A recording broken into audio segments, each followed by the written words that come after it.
Bom dia, pessoal. Hoje é dia 19 e o primeiro exercício de concentração, Grabovoi fala: você deve concentrar-se em fenômenos da realidade externa, em algo que preliminarmente tem existido como um todo único, se transforma então em um agregado de elementos separados.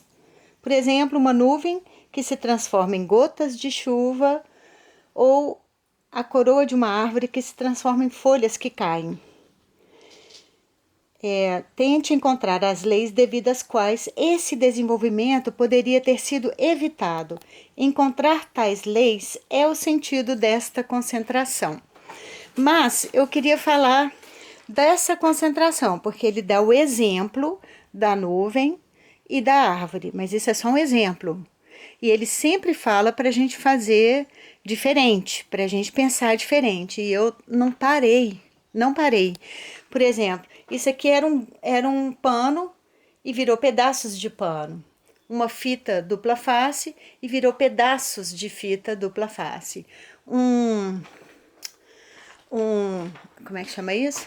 Uma caixa de papelão que virou pedaços que estão aqui, por exemplo, de caixa. Então, por exemplo, eu comecei o dia, eu fui escovar o dente, a torneira com a água e as gotas na torneira. O papel higiênico, o rolo de papel higiênico e os pedaços de papel higiênico. Eu fui lavar a cozinha na pia, a torneira da pia, do chuveiro, a água do chuveiro. Então, é assim, a gente pode fazer o dia todo ali. E aí, onde isso chega? Em infinitas possibilidades. Porque quando a gente pensa uma coisa, essa coisa, ela se transforma na gente. Ela vai, né? Outro dia eu mostrei um potinho de água, eu jogo uma tinta lá, tudo, a água toda fica tingida. Então, se a gente joga uma informação dentro do campo informativo da gente, todo o campo informativo fica com aquela informação, mesmo que bem diluída, ela está lá.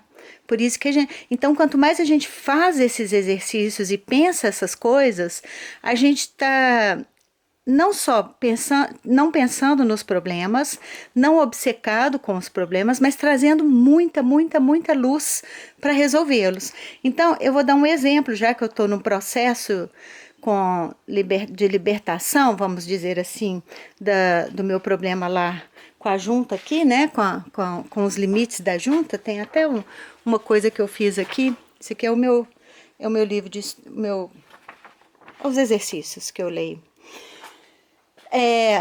Então vamos lá, aqui ó, é assim, esse aqui chama quadrado semiótico. Eu posso não, mas espera aí, eu quero dar outro exemplo antes. Vamos aqui, nesse exemplo aqui ó, do lixo, não é lixo. Isso aqui era, né, que eu mostrei ontem, são caixas que eu tava fazendo como enfeites de Natal, que agora passaram a ser lixo para mim, porque mudou o significado dessa coisa, então para mim isso já não vale mais como enfeite de Natal. Se eu tivesse uma mente, como é que fala, engessada, eu não veria que isso mudou. Eu veria como caixa de Natal e só. Eu não veria o que tem, qual o processo que tem nele e qual o significado disso. Então eu ia deixar na minha vida. Então isso ia ficar até o Natal, ou seja, ia me irritar até o Natal e no Natal ia estragar o meu Natal. Ia estragar o meu Natal. E agora, com esse entendimento, eu pego esse grupo de caixas e tiro da minha frente, tiro do meu campo informativo, então eu fico super feliz e aliviada. E essa informação vai para mim em todas as áreas. Eu fico mais alegre, eu fico mais descontraída. Então agora eu vou vir aqui no quadrado semiótico. Quadrado semiótico, olha só, eu não posso não fazer. Se eu não posso não fazer, eu tenho que fazer. Isso chama escravidão. Se eu tenho que ficar com essas caixas, se eu não posso jogá-las fora ou devolvê-las, eu sou escrava delas, né? Se eu posso fazer, eu sou livre para fazer. Então, já é uma outra situação. Se eu posso não fazer, eu tenho autonomia para escolher se eu vou fazer ou não, e quando e como. E eu não posso fazer, eu tenho dependência. Nesse caso aqui, elas estão me deixando sem poder fazer. Eu estou na dependência da vontade delas. Isso não pode acontecer. Bom, eu posso estar na dependência do tempo, na dependência de outras coisas, mas da má vontade ou do entendimento errado do mundo delas, isso eu não posso. Eu posso escolher de mudar e de não fazer, ou de fazer de outro jeito. Eu sou livre para essas coisas. Isso é muito importante. Esse exercício traz esse tipo de reflexão. Esse exercício, ele mostra que um problema, ele pode sair de um grupo e se dividir em vários grupos. Eu não sei se eu estou complicando aqui, mas, por exemplo, a tinta esse mesmo problema, um grupo de problemas dessa questão. A tinta foi para um lugar, as caixas vão para outro. Isso aqui é reciclável, que eles ajuntam lá para uma criança doente. Mas essas caixas aqui, né? As caixas vão para um lugar, por exemplo, não tá aqui. Mas aqui dentro dessa coisa tava um negócio desse aqui de fita. Eu ia devolver. Então eu voltei com ela. Essa parte eu vou ficar. Me irrita, mas eu posso usar de uma forma que não vai me irritar.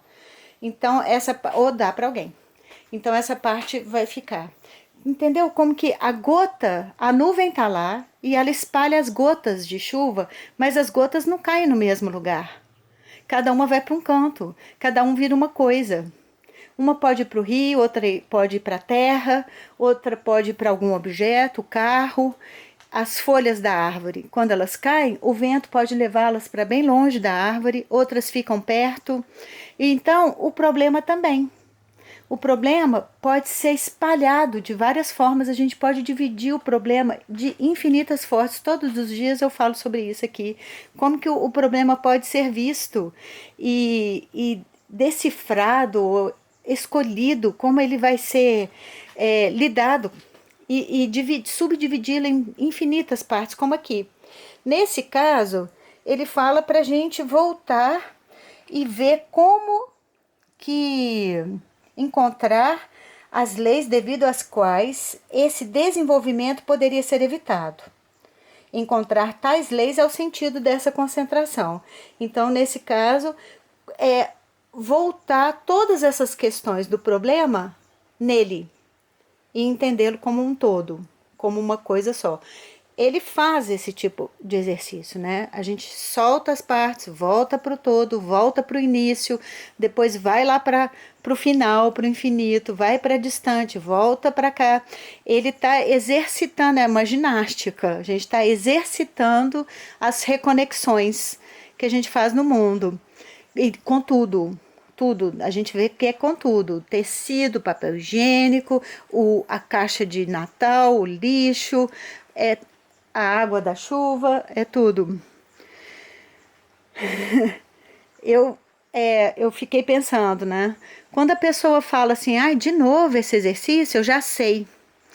Isso, se você tem pressa de resolver os seus problemas e conseguir suas coisas, mais um motivo para se dedicar. Porque isso deixa a gente mais acelerado. Ignorar essas coisas deixa a gente mais ignorante, mais distante da solução. Se você acha isso trabalhoso ou bobo, mais distante fica das soluções que a gente tem que encontrar. Viver não é. Viver é trabalhoso mesmo. Viver bem, então, o Guimarães Rosa fala, a gente tem que formar alma na consciência, porque para sofrer, qualquer bicho sofre. Se a gente não vai pensar, se a gente não vai decidir e escolher, a gente vai sofrer mesmo, porque é o caminho. E aqui o segundo exercício é 1, 2, 5, 4, 3, 1, 2. 1, 2, 5, 4, 3, 1, 2. 158431985. 158431985. E no terceiro exercício ele fala que a luta do espírito por seu verdadeiro lugar no mundo, bem como a luta de sua alma para personificar o Criador em você, faz com que seu intelecto e sua mente tornem-se controladas, ou seja, esse esforço vale a pena. Esse esforço de perceber como que as coisas não são só aquilo que a gente vê, como que elas vêm de algum lugar e vão para outro lugar, como que as coisas podem ser repartidas e divididas e entendidas nas suas partes ou no seu todo. Esse esforço faz que a gente torne a nossa mente controlada e universal e se conectada com o Criador. Eu te vejo na eternidade e jogo pétalas de rosa sobre você. Bom dia.